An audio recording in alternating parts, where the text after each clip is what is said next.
کہنے لگا کہ میں نے مینجمنٹ سائنسز میں ایم فل کیا ہے اور آگے میں چاہتا ہوں کہ میں پی ایچ ڈی کروں، لیکن میری خواہش یہ ہے کہ میں مینجمنٹ سائنسز اور اسلام ان دو ٹاپکس کو ملا کر جو ہے وہ اسٹڈی کرنا چاہتا ہوں کہ اسلام کے اندر یہ کیا ہے۔ تو وہ کہتا کہ میں نے جو ہے وہ آن لائن پوری دنیا پہ سرچ کی ہے اور مجھے کوئی یونیورسٹی ایسی نہیں ملی کہ جس کے اندر یہ سلیبس پڑھایا جا رہا ہو، تو آپ اس بارے میں کیا کہیں گے؟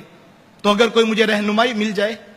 تو میں نے صرف اتنا کہا کہ جو آپ بات کہہ رہے ہیں اگر ایسے ہی ہے تو اگر آپ کو کوئی کورس دنیا میں نہیں ملا اس عنوان پر تو اس کی وجہ یہ ہے کہ مینجمنٹ سائنسز یہ انگریز نے لکھی ہیں اور قرآن مسلمانوں کا تھا۔ مسلمانوں نے قرآن پڑھا ہے اور مینجمنٹ سائنسز اس لیول کی نہیں پڑھی، اور مینجمنٹ سائنسز پڑھنے والوں نے ابھی قرآن نہیں پڑھا ہے۔ تو کہتا میں پھر کیا کروں؟ تو میں نے کہا آپ یہ کیجئے کہ اگر ہو سکے تو کسی معتبر عالم کے پاس بیٹھ کر آپ تفسیر کرنے کے رولز اینڈ ریگولیشن سیکھ لیجئے، 4 ماہ لگیں 6 ماہ لگیں، تو جب وہ سیکھ جائیں تو پھر آپ ایک روم میں 1 گھنٹہ نکال سکیں، 2 گھنٹے نکال سکیں،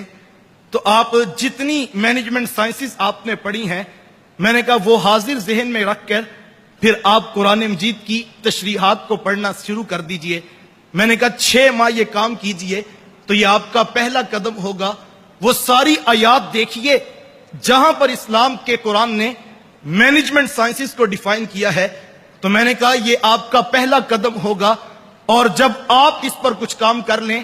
وہ ساری آیات کلیکٹ کر کے آپ کسی اور کے لیے جہد چھوڑ دیں گے، اور کل کو کوئی دوسرا مسلمان آئے گا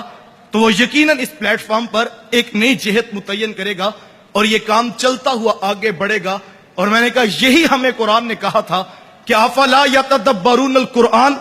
افلا تتذکرون افلا یتفکرون افلا تعقلون۔ یہ سارے صیغے لآیات لأولی الالباب یہ ہمیں اس طرف بلا رہے ہیں کہ میں اور آپ قرآن کے ساتھ دیگر علوم کو ملا کر قوم کے سامنے، دنیا کے سامنے ایک نئی جہت کو ڈیفائن کر سکیں۔ تو اس زاویہ نظر سے جب ہم کام کریں گے تو یقیناً نتائج مختلف پیدا ہوں گے۔